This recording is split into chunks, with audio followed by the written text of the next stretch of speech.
Welcome, and thank you for tuning in. You're listening to the Beyond 50 radio program. I'm Daniel Davis. As we're into the new year of 2019, the question is, what do we have in store for us? After all, 2018 seemed to be an interesting and very unique year as far as things go politically, internationally, geographically, you name it. So the question is, what steps shall we take? What should we be prepared for? Well, joining us back here on the program today is best-selling author of more than 5 books, and she is joining us as internationally known mystic and healer who offers immediate guidance to people from around the world with more than 30 years of experience. She's also heard on places such as Gaia's TV's Great Minds and Ancient Civilizations, as well as Beyond Belief with George Norrie with Coast to Coast AM. I'd like to welcome back to the Beyond 50 radio program today our prophet and guide, Miss Sonia Grace. Sonia, thank you for being on the program again. Thank you so much. It's great to hear you, Dan. I'm always happy to be here with you. Always happy to have you, especially with such great books that you've been out there producing. Tell us a little bit about that. Well, you know, my newest book is Dancing with Raven and Bear, and it's just a fantastic collection of stories about these two characters, Raven and Bear, who are teaching. They're teaching stories, and they're really written in my Native American, Norwegian combo style of storytelling. And, you know, I always struggle with trying to get a lesson across to my clients and students and people who work with me about, you know, love and the illusion and dealing with death and pain and sorrow and all the hard stuff that we have to deal with in life. So I wrote these stories in that effort to communicate in a really great way. You know, these two, Bear and Raven, are great teachers in how they present the information. And recently, I'm just about to launch Odin and the 9 Realms, which is my oracle deck. I did 54 illustrations for this deck and wrote the book. And I was marveling that we're doing predictions today on the 9th of January, 9 days in. There are 9 realms, and within each realm there are 9 realms. And it's a 9 kind of day. Sounds that way to me. Definitely. Yeah. You know, one of the things I was thinking about is if we stretch back, there was a movie that came out called 2012, and this was a good few years back. And it seemed to center around the idea that something was going to happen in Yellowstone with an kind of unusual, because having been to the park myself, you know, you thought to yourself, well, I didn't think much was going on there outside of Old Faithful. So is there something there on the horizon, or what's going on? Yeah, well, Yellowstone's been watched very closely for several years now. It's a series of volcanoes underground. And what I saw, not only was there going to be a heightened, as if it could get more, but it is, a heightened experience of, you know, weather and storms and bigger winds. You know, we've had some really, really amazing events around the world regarding earthquakes and volcanic eruptions. But what I was being shown is that the ground is going to start to swell more around Yellowstone, and we might actually have some full-on activity by the end of the year. It's been very, very dicey, and it's not in the news a lot because Yellowstone's a national park that people love to visit, so they don't want to detour visitors from coming. But it's definitely an area to watch.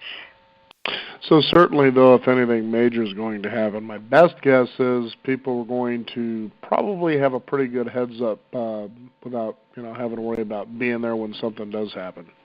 Yes, absolutely. And the really wonderful thing about volcanic eruptions is the ash and, you know, everything that goes up into the air changes our weather patterns, and it protects us in a lot of ways. So, you know, we can look at things as sort of a doom and gloom experience, or we can see it as the earth righting herself as to, I'm getting a little warm. Let me let off some steam and cool down a little bit. Absolutely. I know it was always an exciting place I remember being at when I was a little kid back in the 70s. But, like I said, you never would have imagined something like that occurring. But, it doesn't sound like it's going to be major, but certainly they're watching things. So as you were talking about weather, what's that going to be like for the new year? Like, I see this year being a 3 year, the number 3, all about people coming together, communities coming together, all of us communicating more and having more of a tribal kind of unification. It's really about communication this year. But in the weather front, it's a little more turbulent. I see a lot of big earthquakes. I'm seeing, big earthquakes. Of course, Philippines gets hit a lot, but I'm seeing the Philippines, Thailand, Greenland, Argentina. I see a couple of sizable earthquakes potentially happening in Oregon and Washington. Alaska, Alaska's been getting them quite often too. I think that the movement that we've been watching Earth-wise is going to continue, and it's going to increase. There's sort of an escalation building. Do you feel that in your world, Dan, that there's sort of a building? Right. Yeah, I suppose so. I know my wife was mentioning something about, I kind of feel like some pretty unique, big, busy things are kind of in store for us. I do too, and I feel that there is these storms that hit. God, we get like these massive hurricanes. The Gulf Coast, I see that getting hit again. I see the East Coast water rising, and actually, parts of New York City having to deal with the rising water. Florida, of course, is dealing with it already. And I think that we're in this process where things are getting more and more intense until there is a crescendo of massive proportion that shifts us. Is that happening this year, that giant, exclamation point on the end of it all? No, I don't see this being the year for the big one. I see this being a year of still building and still having lots of movement. And I see a lot of volcanic eruptions too. Now, I know one thing we certainly have had a huge fill on was our now exalted leader, President Donald Trump, and it seems they just can't let that Mueller investigation go. Let's talk about that a little bit here, because it seems that there's insider thoughts that perhaps Hillary Clinton and former President Barack Obama were involved or made this, kind of thing going on here back in 2016. What are your thoughts on something like that? Well, I think that Mueller's findings are going to lead all the way back to the Clinton era. I think this is a massive exposure of a whole lot of stuff that has been going on for a long time. And from what I've been told by my guides, this administration is not going to last. And there is going to be a lot of indictments, and I think even impeachment is going to start rolling out. But I feel, and what I saw was, he'll leave office before that happens. Really? Yeah. Wow. Yeah, I really think that this is a huge. See, okay, so let me go back to this concept of what I was talking about in the beginning. Because we're in the fifth dimension, we are in a much higher state or vibration. Everything's moving much faster and happening really fast. You start thinking about chocolate cake, boom, you got a piece of chocolate cake in front of you within 24 hours because somebody brought you chocolate cake. I mean, it's crazy how fast we're manifesting. And if there's anything your listeners need to take heed to is what are your thought forms and what are you thinking about, because you're manifesting that stuff as fast as we can say Pop-Tarts. So with that in mind, with the government and the Mueller investigation and all of that, there is also a layer to this fifth dimension, which is an unveiling. Us humans are experiencing it as an unveiling of the truth. And there's going to be more truths unveiled this year because we're going further into this fifth dimension vibration. and it's going to be really powerful, because I think there's things that we will see, watch, experience, listen to, that are, stuff that we might go, yeah, I knew that. And there's a lot of stuff that we're going to go, whoa, I did not know that. And I think that people are going to start to see the political playing field in a perspective that is, like the Super Bowl. It's going to be big. Well, there's no doubt about the fact that if a president certainly leaves office earlier than his term, that's a pretty big deal. Yeah. Yes, it is. Crazy. It is. And I think the market's going to go a little wonky with it. I think people are going to go a little wonky. I think we're going to see some riots and, various upheavals around the country. It's not like we've never seen this before. I mean, I remember the 60s. I remember the 70s. And spirit traveling, I remember 5000 BC. Crazy there. I know, but the point is the perspective of history. We are cyclical. We always repeat our cycles. And if you think about how people swarm in you're shopping for groceries, and all of a sudden it's like, okay, I'm done, I'm ready to go. And you and everybody in the store are now in line to check out. And you're scratching your head going, how does that happen? How am I ready to check out along with everybody in the store all at the same time? We all have that internal clock. And many of us here on Earth were alive during Atlantis and Lemuria, and many of us experienced the fall of Atlantis and Lemuria. And that clock is definitely triggered by our historic and karmic events.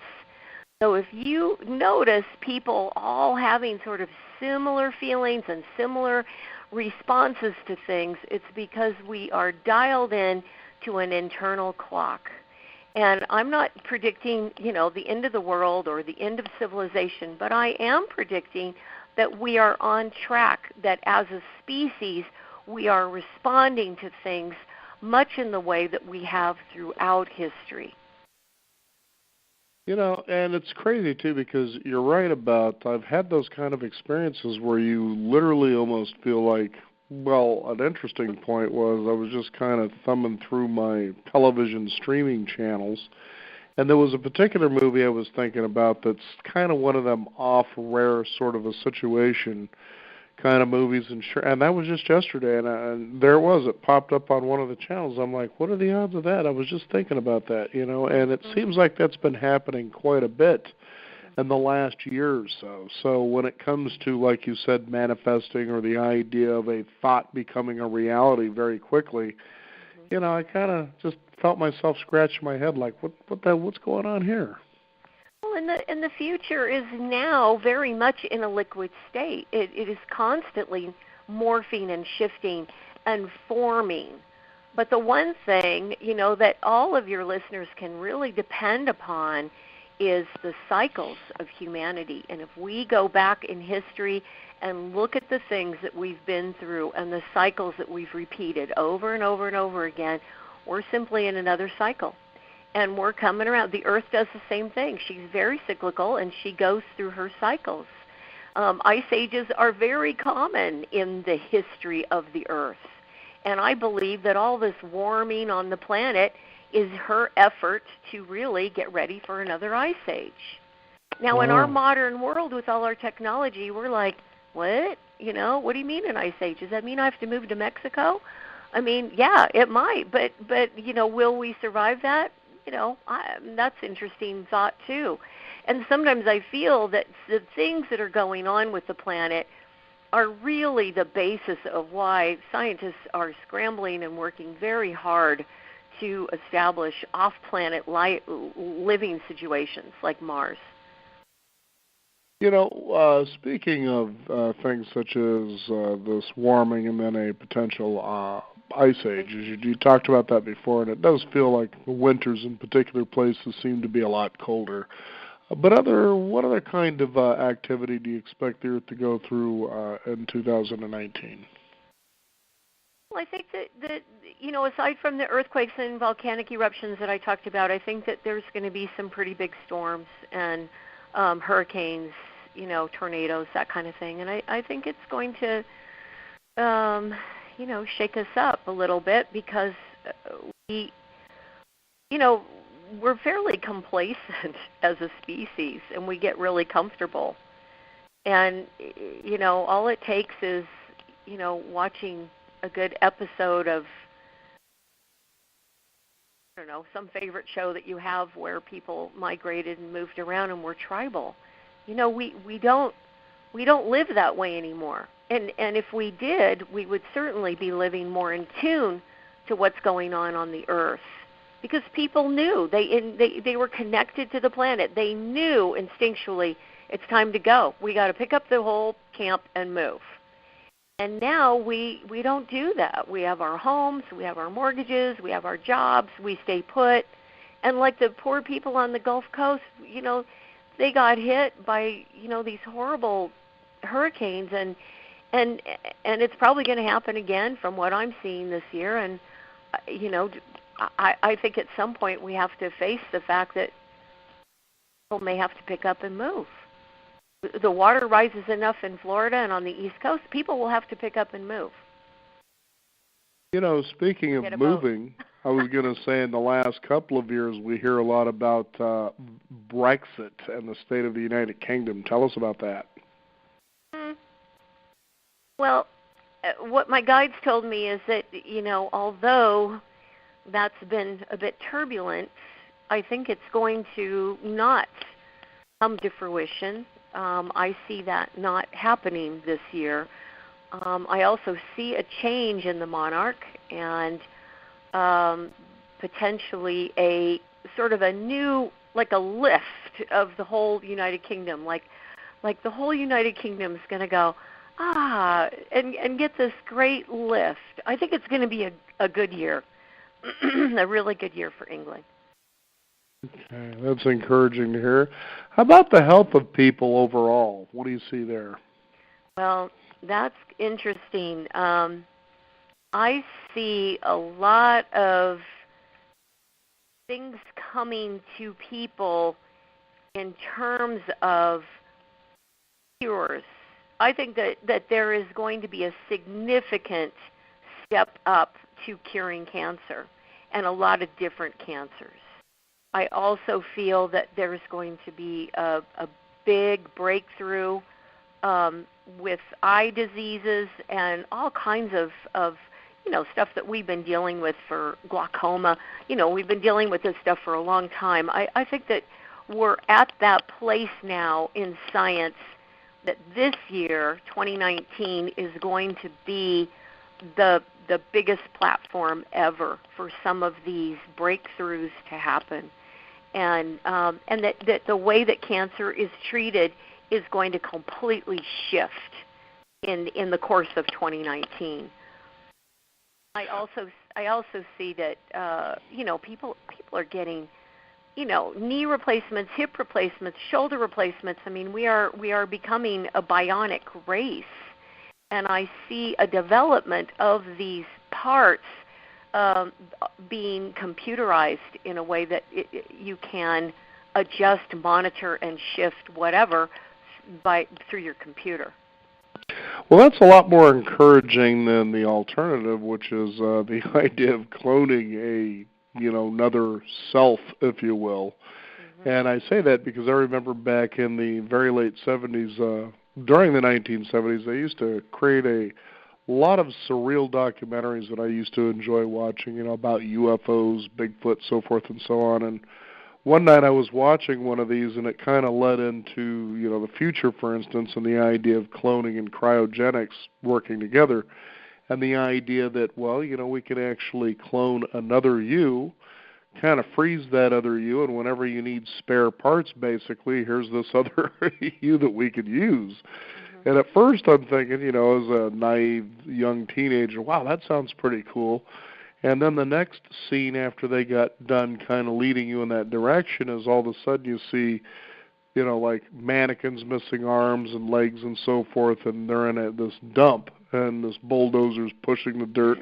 And the question was asked, so then what do we do with these almost whole humans? And I was like, well, I didn't even think about that. Right. Right. Wow. And really, Dan, it's so sad to me because people are obsessed with staying alive, and how the amnesia is it's just so prevalent. We have forgotten that our natural state of being is in spirit form. And we get so attached to being here in a body and being on earth, and yet our natural state is not in a physical body. So the attachment level and the desire to live forever is, to me, a bit out of whack with really the bigger plan, the spiritual essence of why we're here. Now, since we were talking a little bit about, these kind of, I guess, mechanical parts for people, what do you think about the advancement of robotics? How do you see that coming up? It'll be in full swing this year. I think that robots are going to start operating all kinds of, cars, spaceships, any kind of travel. I think that they're really going to start to implement robots in many ways, and it's a little creepy because it reminds me of so many movies I've seen where robots take over and they have intelligence, and I think that has been one of the biggest fears and one of the biggest warnings that a lot of scientists have said. Do not let this get to the place where we can all see it going, and that is that their intelligence takes over. But yes, I think that humans can't help themselves. I think that we are like curious children, always wanting to have more, create more, make it better. And, we're really in a lot of ways our own worst enemies because we can't help our curiosity. The thought of worst enemies, how do you see our relationship with other countries around the world? I think that we're going to go through a bit of a topsy-turvy time again with North Korea, rise up on their haunches and make a lot of drama. And I think China's going to step in, and my guides have said that China's really going to shut it down and become a very strong ally of ours because of this little tete-a-tete that happens. So, yeah, I think that we will have some strong alliances, but it may be that initial beginning crisis that brings that about. Well, that's certainly encouraging. There's no doubt about that. And I was thinking, because China has, I guess, such a foot in the United States when it comes to financial responsibility, what about financial markets and things like the idea that Bitcoin might take over? I don't see Bitcoin really taking over or coming into play for about 5 years. It's ahead of its time for sure. It's not that it's not going to happen, but it's at least 5 years out. But I do see the financial market taking, a pretty big dip and then coming back up just about as fast as it went down. People may experience that, nervousness, that unsettled, what's going to happen? I think it's one thing about this country that's really going to remain stable, even though Uranus is moving into Taurus March 7th, I believe. It is going to be a time that we experience a more grounded feeling within the topsy-turvy, what's going to come next. So that's the good news, is I think we're all going to get a little more grounded with shock and fear and manage it much better. Well, that's certainly more encouraging the way we've been managing things for the last several years. Something shock or crazy happens, what do? We walk the other direction and bury ourselves in our cell phones. Exactly. I think the stock market's going to really go through the ringer this year, and I encourage people to stay the course, It's like sailing on the ocean. You got good seas, you got rough seas. And again, as a cycle, we've seen this over and over and over again. So how do you see, and it sounds very encouraging, very uplifting and positive, what is your overall feeling that you have for 2019? Well, the overall message is that we are what we create. Our future is what we create. If we want to stay attached to the old thoughts and the old modality of, belief systems, all the stuff that rolls around in our minds, then that's pretty much what we'll create. If we want to really step out of the box and go beyond the lens of our understanding, and that lens is usually, how we view the world. It's our karma. It's our emotional wounds. If we can step beyond that lens and see the bigger cycle, the bigger picture of what we keep manifesting as a species, then we have a chance to sort of step out of the box and go, wait, I want to create something completely different here. And maybe I need to go about it in a different way. I always say to my clients and students, the best path, the tried and true, most reason why we're here on earth is love, and to live your life and to walk a path of love. Because when we are in a state of love, we supersede everything. We go past everything. We're able to do things that we never imagined we can do because we've dropped into that very vibration that is the purpose and reason why we're supposed to be here on Earth. And I want to add to this, Dan, that I think we're going to have, full disclosure on ETs and UFOs, not from our governments, but from them. I have had at least 5 UFO sightings since I moved here to Arizona, right in my backyard.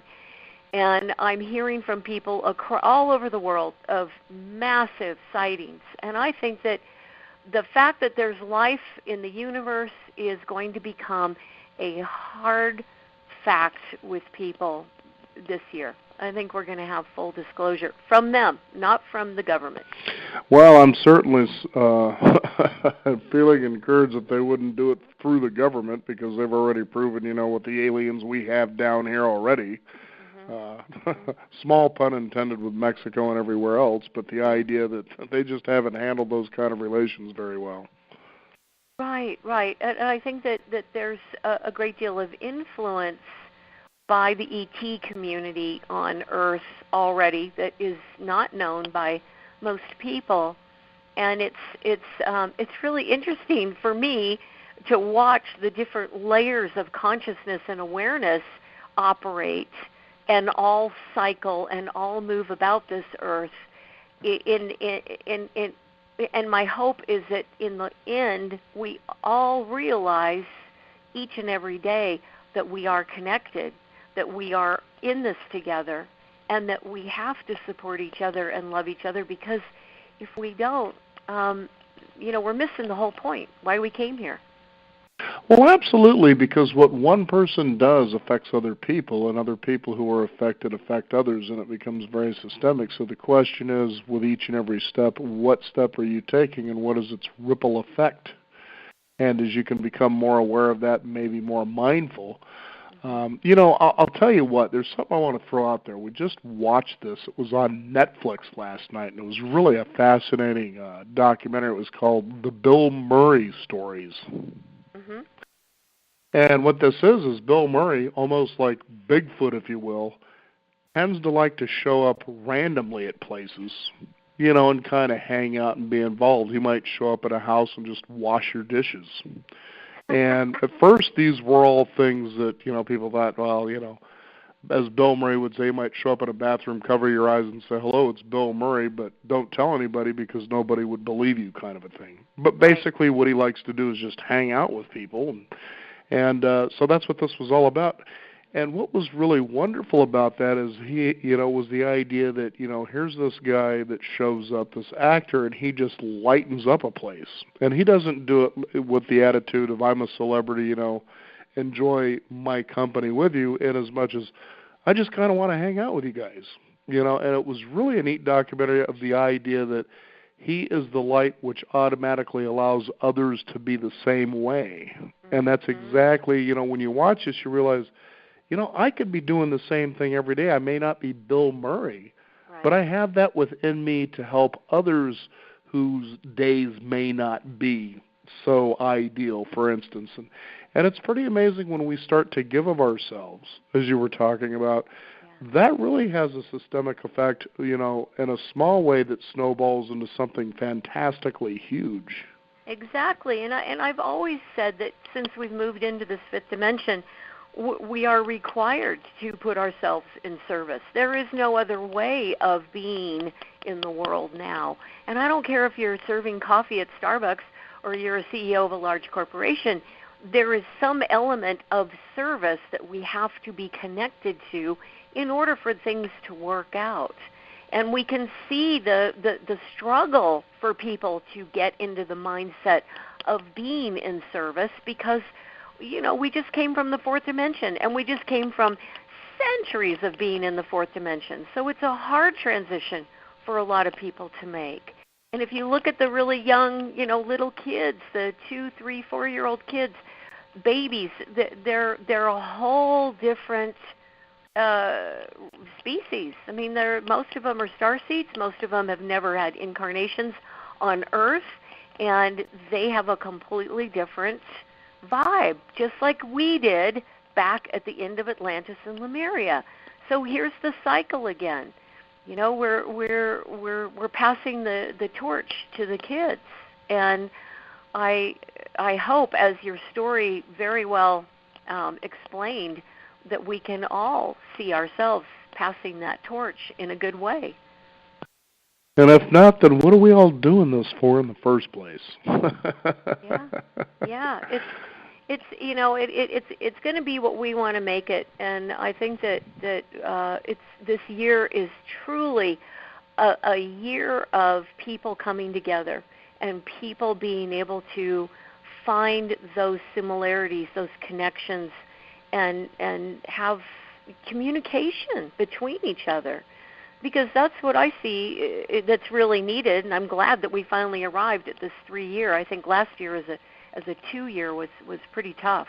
It was one side or the other, and it was a 2-year.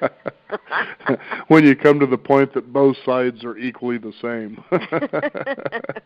Right. And I'll tell you, there was the running theme in this documentary that I say I really encourage people to watch this, because I think by the end you realize, man, this isn't Bill Murray, but this is about all of us.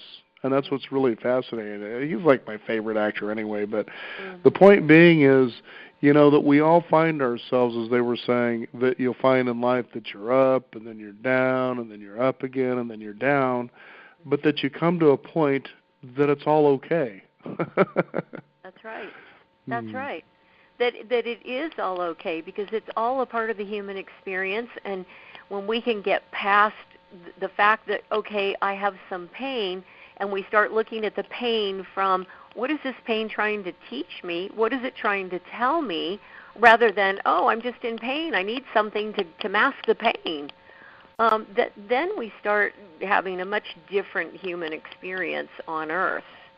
The last thing I want to say to the listeners that's kind of a fun note is I do see this year flying cars being implemented and starting to make their way into our world. Well, that ought to be interesting. Won't that be fun? I can just fly on down and see you guys. There you go. That would certainly be a pleasure, Sonia. As always, it is a pleasure to have you here on the program. And is there a website people can find out more about your work, maybe some of your books, those kind of things? Sure. It's Sonja, Sonja, Grace, GRACE.com. Well, Sonia, again, thank you for gracing Beyond 50 with your presence. Thanks, Dan. Thank you. We want to wish all of you listeners out there a happy 2019. Feel encouraged about all the good things as well as the bad things, if that's what you want to call them, that are going to be going on in your world. You can also discover more at beyond50radio.com. That is the number 50 We also want you to sign up for our weekly e-newsletter to keep up to date with what's going on in the world of Beyond 50 as well as our upcoming programs. I'm Daniel Davis. Thank you for joining us. This is the Beyond 50 radio program, and remember, live your day past halfway.